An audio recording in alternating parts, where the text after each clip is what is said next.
Hello everyone, my name is John Moy and welcome back to my channel. Today is going to be my book review of Rhythm of War by Brandon Sanderson. I had a lot of time at the beach this week, so started Monday and finished it yesterday on the car ride home. And I'm super excited to talk about it. It's definitely my second favorite Stormlight Archive book, just after Rhythm of War, before Oathbringer and then Way of Kings. I really enjoyed Rhythm of War. It was so much fun, and I can't wait to talk about it. But before I get into it, because I'm doing a full review today, this week during the weekly update, it's gonna be a much shorter video. It's a thick book, and so this is the only book I've actually finished this week. So I won't be getting into a major review of Rhythm of War during that video. So just prepare for a shorter video tomorrow, for my weekly update. But I'm going to start with my quick non-spoiler thoughts, and then I'm going to go into a little bit more in depth for what I think spoiler-wise of Rhythm of War. All right, so Rhythm of War, book 4 of the Stormlight Archive, was really great. It had this kind of slow burning tension throughout the vast majority of this book that was really, I really loved the kind of like the slow burn as things start to go better, and then they get worse and better and worse through kind of like the main conflict of the story. Probably I would say played 500 nearly to the end. We got to kind of the big action of this book a lot quicker than I was expecting. I loved there's a lot of Cosmere connections in here that I really enjoyed, especially as we have a lot of characters who are becoming more Cosmere aware. Who are becoming more Cosmere aware in the story.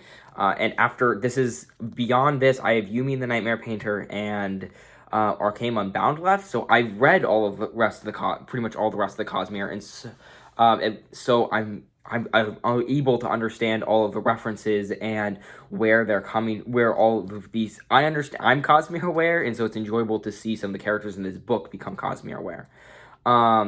I do think, especially with the main, because of a specific spoiler reason, for the main action, it's able to give a tension that we didn't get in the other books. The tension during, kind of for the bulk of this book is super exciting as, yes, our characters were underdogs, especially in Oathbringer as well, but even then, they had some advantages.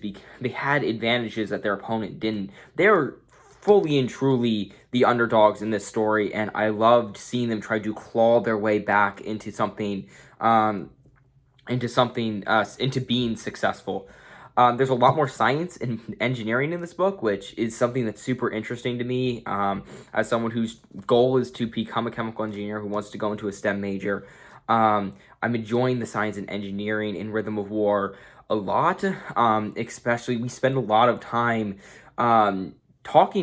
we spend a lot of time researching and doing engineering and scientific experiments in order to discover something that once Roshar as a whole becomes Cosmere aware, is going to be super important and super dangerous, coming into Wind and Truth this December, and then eventually I guess the second half of the Stormlight Archive series, books 6 through 10, that I think is going to be very interesting to see. I love the science in this book, as well, but I enjoyed more explorations of the characters. We got a lot of characters. Oathbringer, the characters start to diverge their own paths a little bit. But here in Rhythm of War, we're seeing all of the characters that we've been following for the first 3 books, kind of who are finding their roles, who are trying to find out who they are, and we're seeing them settle into these roles for the final confrontation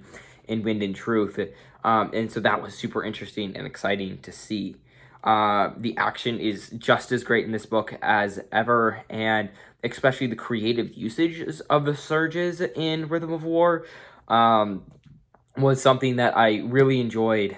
It was something that because they were so new with the surges were so new to our Radiance in the previous 3 books. We weren't getting the creativity with the surges that we see in this book, which allows for much more dynamic fights. That's something that I really enjoyed about the later books of Mistborn Era 1 and then pretty much all of Mistborn Era 2 is we had ferochemists and allomancers who were extremely skilled in allomancy and ferochemistry, and so they were able to use their powers creatively, giving Mistborn, in my opinion, the best action of the Cosmere.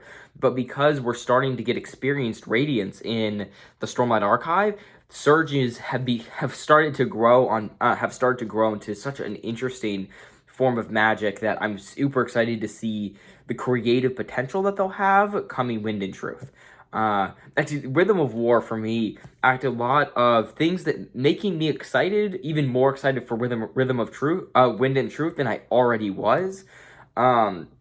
Just by the potentials that this book opened up for what Wind and Truth can be it's made me super stoked for this December. But that was my spoiler-free section for Rhythm of War. I will see you in a second for my spoiler-fill section.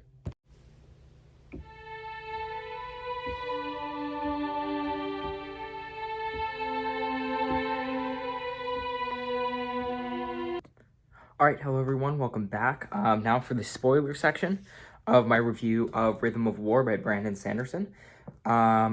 So one thing I did find interesting throughout this book, I love, like I talked about in the non-spoiler section, I love science and engineering plus magic, and so Navani's experiments throughout this book, during the while the Fuse were occupying Urithu,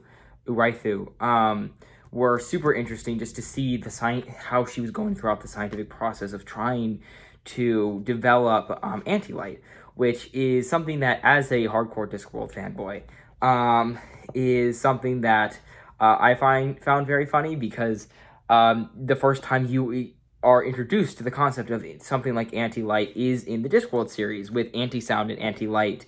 Now, it's obviously not a core mechanic of the world like it is here. It's more what Pratchett uses to emphasize the scenes. But I did find that funny, kind of having run into anti-light before in Discworld. But that's just another thing that I think is going to be very big moving into... I mean, that's obviously going to be super huge moving into... Wind and Truth, yes, but even more into... Era 2 of Stormlight Archive and Archive as Roshar becomes Cosmere aware and they potentially coming into conflict with other worlds in the Cosmere, especially after seeing it at the end of Mistborn Era 2. Scadrial managing to use god metals to create effectively nuclear bombs, and potentially anti-light could be almost Roshar's answer to god metal bombs from Scadrial. So I did find that interesting.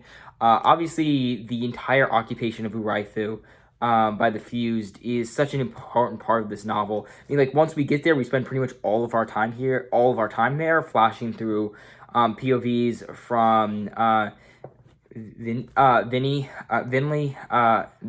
I think. I've got to find how to pronounce her name.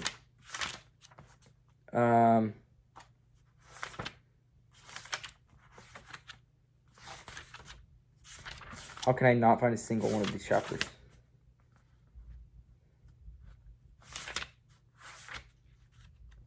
There it is. Venli, Navani, and Catalan's chapters.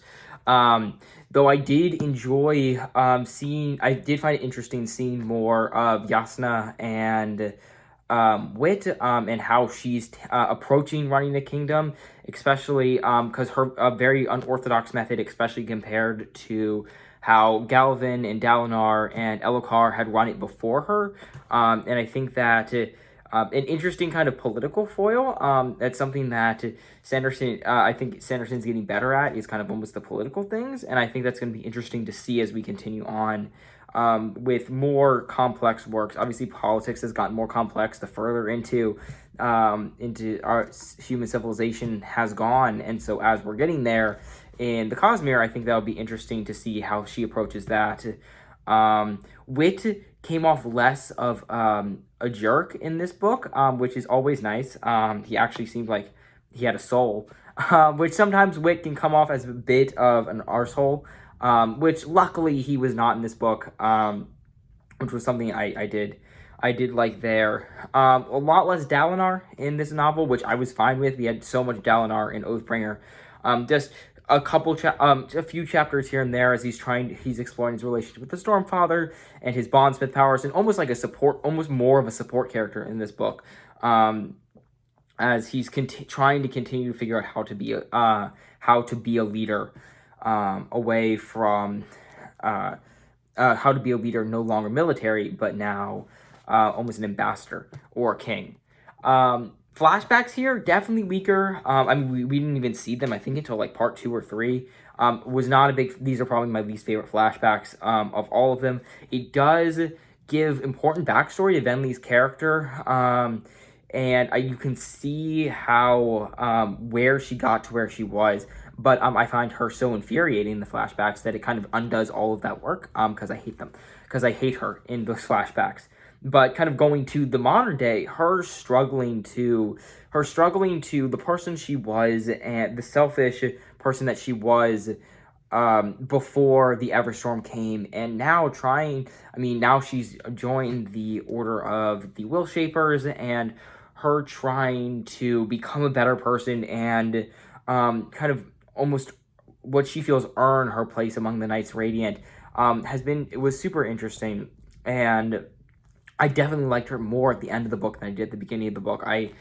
One of my favorite character arcs of the story so far. I did not think I would enjoy her character, especially since we got some of her POVs at the end of Oathbringer. I was not super loving them, but now coming here in Rhythm of War, I enjoyed them a lot more. Kaladin, Kaladin finally got a break here while being a surgeon, and then it obviously got screwed up again. Just constantly knocked down again and again with Kaladin. But honestly, and it hurt so much when I was reading it. There were a lot of Kaladin scenes just hurt, especially when Teft is killed, and just so much. But honestly, it was worth it for him, for when he says the fourth ideal. Kaladin's journey, the ups and downs he experiences throughout this book were amazing. And I mean, he was the one who I thought it was so interesting with how creative he was with the surges. When he lost one of them, he lost gravitation, and was relying just on adhesion. And then when he had the Fabrial that he was using, that was what I was talking about earlier, when the creative applications of surge binding. But yes, I love Kaladin's arc in here. Like, in Oathbringer, it felt just like him getting knocked down again and again and again. This one, it felt like it had the high points. It had the points where it was getting better for Kaladin. And while he would be knocked down again, there were the moments where he was doing well, made it worth it. Made it definitely worth it. And then I guess for this one, the third major POV was Navani, because of how much time we spent in Rythu during the occupation. She's the third major POV, which she has. There's a lot of up and downs, obviously, where she has a breakthrough, but then it's taken from her, or she has a breakthrough and it's used against her. So lots of up and downs throughout that, but I just enjoyed it so much for kind of like the research and the science aspects, of it. I did find that interesting. And then kind of the quest into Shadesmar by Adeline and Shallan. Shallan got on my nerves a lot in this book. Like, we only have the POVs in the beginning and the end. In beginning of the Shallan was fine. Middle Shallan, like, kind of and in the middle, there in Shadesmar, Shallan got on my nerves quite a bit, which it comes and goes with her character. I don't think there's ever been... I mean, honestly, her flashbacks being the best is probably the best you get for Shallan. I don't. I never have like been all in for Shallan, but she was not as bad in this book in the beginning, and the middle it dipped a little bit for her. But I do find the Ghostbloods for in this act as Sanderson's way of pulling the rest of the Cosmere onto Roshar because they are Cosmere. They're an organization that works throughout the Cosmere. So it was a way for Shallan to start to become Cosmere aware, and for Sanderson to start to pull the reader into how Roshar is going to be important to, in the Cosmere in the future eras, in the coming eras. So that was interesting. Beyond that, I like her climax where she rejects the Ghostbloods, and she's now going after the Ghostbloods. So I did find that to be interesting in the end. But for me, for the Shadesmar crew, Adolin had the best arc. It was short, obviously, but him interacting with Maya was it was a lot. It was interesting. It was fun, and Adolin trying to grow into something new because. Like I talked about my review of Oathbringer, I don't think Adolin becoming a Radiant is the best choice for Sanderson to make. I don't think that would be... I think that Adolin staying as a regular person would be ideal, but he has to find a new role because the Radiants are better at fighting than he is. His thing, which was fighting because he was such a great shard bearer, after Words of Radiance, that's no longer as important because there are so many new shard bearers who are Radiant, and that just makes them a lot of them inherently better than he is. And so him trying to find a new role was super interesting in that respect. We got more implications for the lore implications for the Fused and for the Void and for the singers and listeners. It was enjoyable. It was interesting to see because in Oathbringer we got this one view that the humans had of Odium's army and the Fused and all of that, but here seeing the schisms and the schisms of all of inside that itself was interesting to see. Not everyone is fully behind Odium, and some of them are working for their own goals or for their own purposes.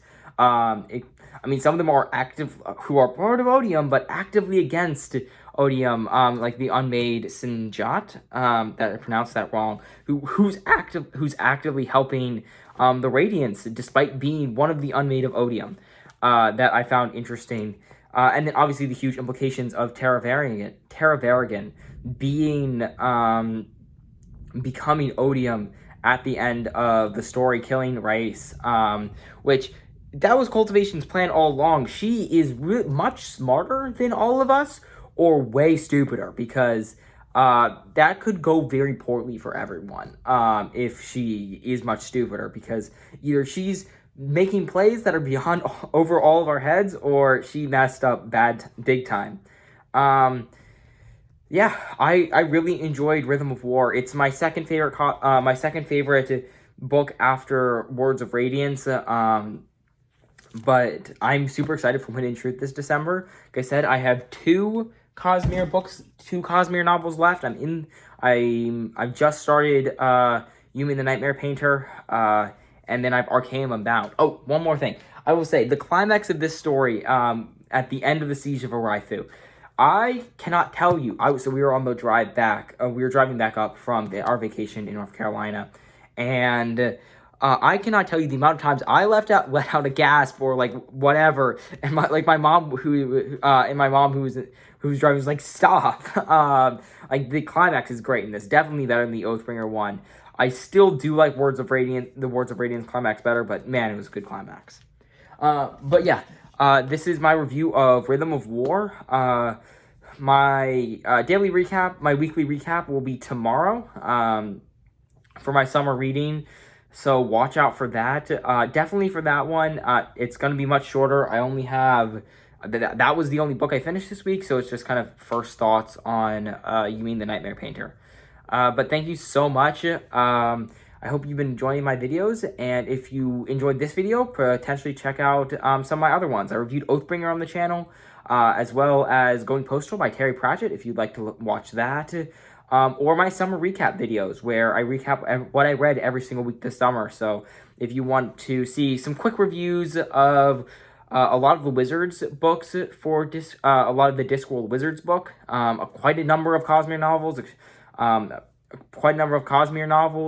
from Secret History, Sunlit Man, Trust of the Emerald Sea, Oathbringer, Rhythm of War are in there as well, plus a couple things here or there. Feel free to check them out, and write down in the comments what you want me to read next. I'm running out of books, and I hope to see you tomorrow. Thank you, bye.